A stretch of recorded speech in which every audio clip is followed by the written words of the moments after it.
Hey y'all, it's Rachel from Tiermore Farms, and today I'm doing what I hope will be kind of an entertaining video, or amusing, at least in some small way. I think it's pretty funny, but I probably think it's funnier than maybe you would. But I'm just going to be sharing some of the stories of the dumbest ways that I have gotten injured. So growing up, I grew up not technically on a farm, but my dad farmed until I was like, I think 10 maybe, around that age, and my dad's family has always farmed. So there's been lots of opportunities for injury and I'm just a clumsy person.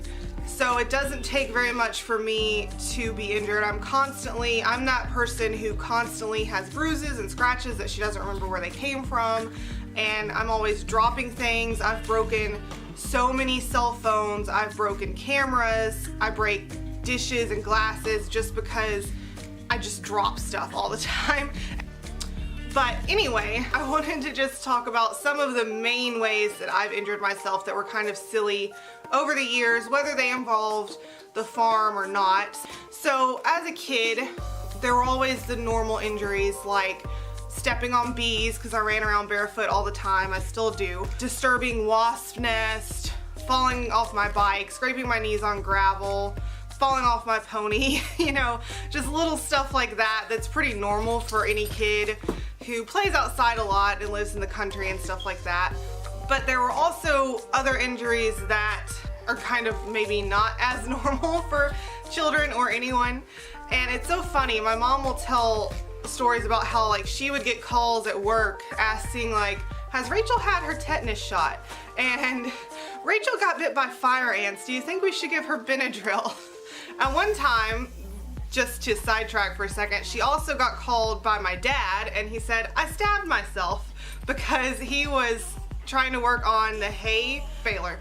He was trying to get some tangled up, I think it was like the twine and hay or grass or something. Anyway, something had gotten tangled up in the hay baler, and so he was kneeling below it using a knife to cut through this tangled mass, and it slipped through and he stabbed himself right in the top of the leg and had to go to the emergency room. So at least I come by honest. But the first memories I have of ever being injured were just like minor things. So I don't remember which one happened first, but I remember getting my leg tangled up in some loose barbed wire, and I've hated barbed wire ever since then. I don't have any now and never will use it ever again. And I also remember once my aunt was pulling me in a sled behind a four-wheeler out in the pasture because it had snowed, so I was like sledding around with my aunt, and I forgot to put on my gloves and my fingers were like frozen. And then my parents and my grandmother were freaking out because they're like, oh no, and they didn't want my grandfather to see my hands. So they weren't like, you know, bloodied or anything. They were just cold, just normal cold. They weren't even frostbitten, but they made me stick my hands under the water, and that really burned. But they wanted to warm up my fingers quickly before my grandfather saw, because he would be angry. So those are my two first memories of injury. The next one I remember, I don't know how old I was, but I was riding in the tractor with my dad, and I don't remember what we were doing, but he got out of the tractor to go do something with my cousin. And I was still in the tractor, and I was like, I don't want to be in here. I want to get out and get down and go see what they're doing. So I tried to come out of the tractor by myself. Well, this particular tractor, and we still have it, I think I even have a picture I might can insert.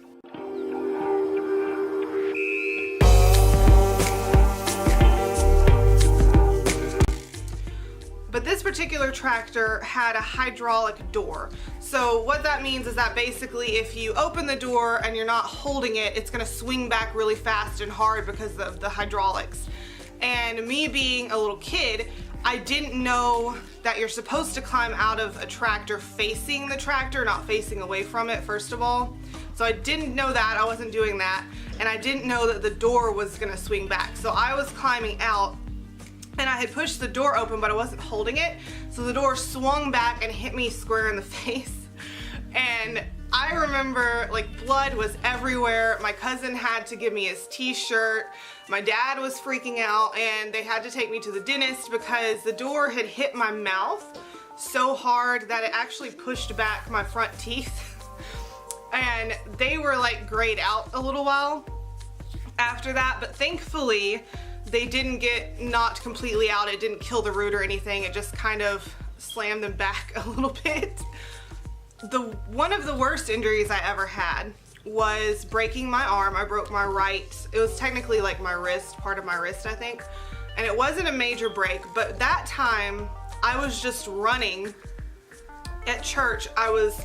Me and a friend were running from like the main church building to this other building that was kind of like the Sunday school room for the kids, and I forgot that there was just a step. It wasn't even a big step, it was just like one little tiny step down, and I just forgot it was there. So I'm booking it through the parking lot down the walkway, forget the step is there, and I fall down, and of course I threw my hands out to catch myself, and it put too much pressure on my wrist. So then I was laying on the ground, bawling my eyes out, and my mom said like she knew that it must have been a serious injury, because I would never have cried in front of a large group of people, because you know everyone gathers around you like, oh, what's happening? And she said, you know, I never would have cried in front of a big group of people like that unless it was really serious. So she knew that something was wrong. So even though my wrist didn't really look broken, because it was just like a small fracture, it wasn't a complete break or a compound fracture or anything like that. So they did take me to the hospital just to get an x-ray just in case, and then I had to wear a pink cast, and I remember being upset about the fact that other people I had seen with casts got to have the ones that like cut off above the elbow so you could still move your arm, but because of where my break was up near my wrist, I had to have the kind that goes all the way up your arm, so I had to hold my arm like this all the time. And of course, that was the year I was in the Christmas play, so I had to be on stage at the Christmas play with this bright pink cast on my arm. But it could have been worse, I guess. I cut my toes on a piggy bank. That sounds really stupid, but what happened is my dad had this big glass piggy bank, and I wish we still had it because it was actually pretty cool. My mom made him get rid of it after the injury. But it's this big glass pig, it's shaped like a pig, and it had like a really small hole, not a big hole, just a little small one in the bottom where something had like chipped it or something. But I was walking into my dad's office to get him or tell him something, or I don't know what I was doing, but somehow, by some miracle, my toes, the 4 little toes on my left foot, all 4 of them managed to find this little hole in this piggy bank and sliced every single one of them open. And my mom was like mad at my dad because she was like, I told you to get rid of that thing when it broke, I told you. And I was freaking out because my toes bleed a lot, okay? Like I went to the bathroom to try to wash up the blood and everything, and toes will bleed a lot just because of where they are in your body. So then my mom was like, okay, we need to go to the doctor because I think you need stitches, which I didn't want stitches, but we went to the doctor, and I did end up having to get 7 stitches across my toes.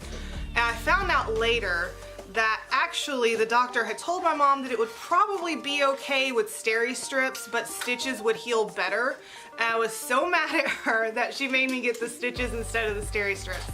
Because let me tell you, lidocaine shots in your toes, that was one of the most painful experiences, probably the most painful experience I've ever had. It hurt worse than when I broke my arm, I think. And you know, that could be just because I was younger when I broke my arm, so maybe that memory faded or whatever, but it hurt. The doctor said like we have a lot of nerves in our toe area, so it's very concentrated, kind of similar to how we have a lot of nerves in our hands. And lidocaine, I've had lidocaine shots a couple times. It burns when it goes in. But I held still. I didn't jerk my leg away or anything. I held still and they stitched me up. The fun thing though was that I got to take out my own stitches later, which was pretty cool. So my next injury, I think technically probably is my worst injury, just because it impacted my life the worst, I guess. So I would say it was worse even than when I broke my wrist. But it still wasn't like, you know, a major life-threatening injury. Would you like to see Piper? Say hello to the camera, Piper. Say hello. This is Piper, who's making all the noise in my video, aren't you? But anyway, what was I saying? Oh yeah, so this time what happened is that I was walking from the house to the barn to take care of, I think it was the horse, and I think I had rabbits at that time. And I was wearing these stupid big platform flip-flops that I guess they were cool at some period in time. Looking back, they are just kind of stupid, and I never wore them after this. I would never wear them again. But I was walking down our driveway in these big platform flip-flops, and our driveway is made out of white rock, which is really sharp. So I'm just walking along to the barn, and I slip and just lose my balance and fall down. And my knee, I was wearing capris at the time, so my knees were exposed. And we guess what happened is that some little rock punctured the skin on my knee. But however it happened, I guess it punctured it, and then I slid forward, and we kind of theorized that perhaps the friction of me sliding forward just ripped my knee open.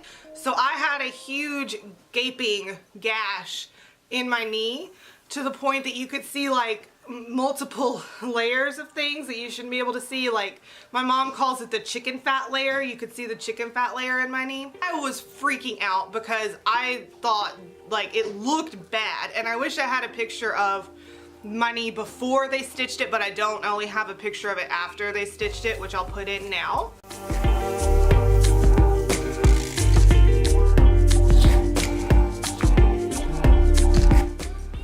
But we had to go to the hospital, which I hate going to doctors and hospitals. I was asked her, I'm like, can't we just go to the clinic like we did with my toes? And she was like, no, this is more than what we can do at a clinic. We have to go to the emergency room. So they took me to the emergency room. I'm freaking out. And the crazy thing is that it didn't really hurt that bad. Like, it wasn't super painful, and I think it actually caused some nerve damage because even now after it's healed, like putting pressure on it, it's gotten a lot better over time, but especially at the beginning when I would put pressure on it, it just kind of felt, I don't know, not numb, but just like I couldn't feel it completely, if that makes sense. Kind of numb, but also kind of painful. Like, it's still a little bit difficult for me to kneel on it. I have to kind of get my knee position just right where it's not putting direct pressure on the scar, or it kind of hurts. But anyway, I think it damaged some nerves somehow when I ripped it open. So we went to the hospital, and they wanted me to take off my pants, and I absolutely refused to do that. So my mom told them, just cut her pants. So they just cut my pants above the knee where they had, you know, a nice clean area. They did an x-ray of it to be sure there wasn't debris in it, which luckily there wasn't like gravel or anything in it. It was pretty clean. They did find out that the tendon, I forget which tendon it is, but the tendon that runs along the front of the knee, it had a really small laceration, nothing major, but they were concerned because obviously when it has that weak spot, it's in a position where it's been weakened. So if you move it the wrong way or something, it could split it further.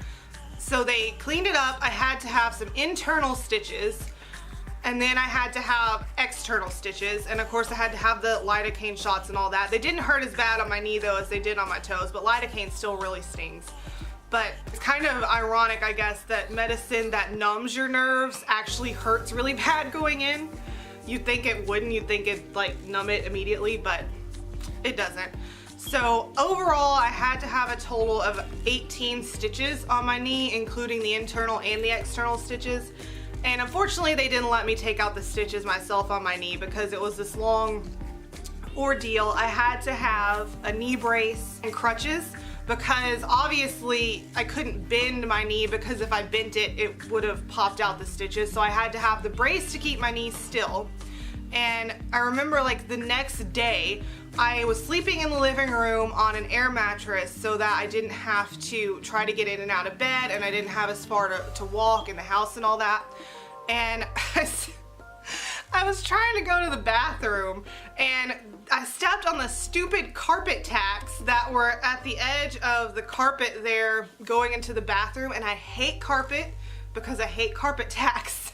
So I stepped on those stupid things and then I fell down because it hurt my foot, because you know, you're walking along and you can only put weight on one foot. So when you hurt that foot, I couldn't get my balance on the crutches and I couldn't put weight on my other foot. So I just fell down in the hall and my mom had to come try to help me get up, and we couldn't, like, it took us the longest time to figure out how to get me positioned to get me up off the ground where I'm not stepping on the carpet tacks again. So that was a fiasco. I had to wear a brace, I think it was for like 2 months. It may have been even a little bit longer than that, but it was like 2 to 3 months because of the tendon. I had to go to an orthopedic doctor who I didn't like just because he didn't have very good bedside manner. And I don't like doctors to begin with, so if they're not nice and pleasant to be around, I like them even less. So we had to go do that. And eventually they finally cleared me and said, okay, your tendon's completely healed. Your scar is completely healed, you can take out the stitches and walk and everything. But that was the period of time when my nickname became Hop Along, because not only had I hobbled along with stitches in my toes, but then I had to spend weeks on crutches in a knee brace just because I fell down in my driveway. Like, I didn't even do anything impressive, just fell down in my driveway. The last injury I had was actually, I got these chronologically screwed up, but this happened before all of the other ones except for like the first 2 memories I told you, but it happened before I broke my wrist and stuff. So I was toddler age and we lived at this place that we called the farm because it used to be in my grandfather's family. It's been sold now and I have a blog post about it that I'll post down below with some pictures and stuff of that place.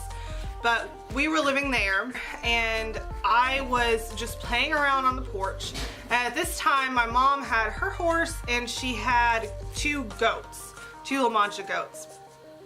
And I don't know what I was doing. And my memories of this one are kind of vague just because I was so young. So part of it is what I actually remember and part of it is what they told me. But I was bent over looking at the ground. I don't remember what I was looking at, but it was something on our concrete porch. And unbeknownst to me, the goats were like hanging out behind me and plotting my demise, I guess. But when I bent over, I made a perfect little tabletop for the goat to jump on, because goats love to jump up on stuff and get high up off the ground and all that. So the goat jumped on my back, and I couldn't handle the weight because I was too little, so that slammed my head forward into the concrete. And at first I started crying and my mom came over, and then after that, like when she got there, I passed out or something. So I don't think that I had a true concussion because she took me to the hospital and all that just to be sure everything was okay and I wasn't seriously injured or anything. I don't think I had a concussion. I think that it just kind of, maybe the shock of it or something like that just kind of knocked me out. So I was also knocked out by a goat. Which, just to make so much perfect sense for my life, that one of my first injuries, one of my first major hospital trips would be because I was knocked out by a goat.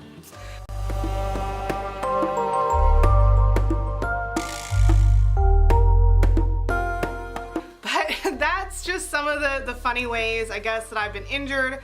But I do take farm safety seriously. People, just to take it down a notch and be serious for a moment, people die every single year from farm injuries. They're killed by cows, they're killed by pigs, they're killed by farm machinery, they get in grain bins and get suffocated. Sometimes it's small children, so it is a major thing that you have to take safety measures and precautions and try to be careful. But some injuries, hopefully just minor ones, are pretty much inevitable in life in general, and especially if you farm or work outside a lot. So anyway, I hope that was kind of amusing, at least a little bit, brought a smile to your face or something. But those are some of the dumb ways I've injured myself. So thanks for watching, and I'll see y'all next time. What are they called? I just said it on my brain has left the building. What are they called? I want to say stilts, but it's not stilts. I just said this. Crutches. And I'm here to film hopefully what will kind of be like a funny or my dog is attacking me.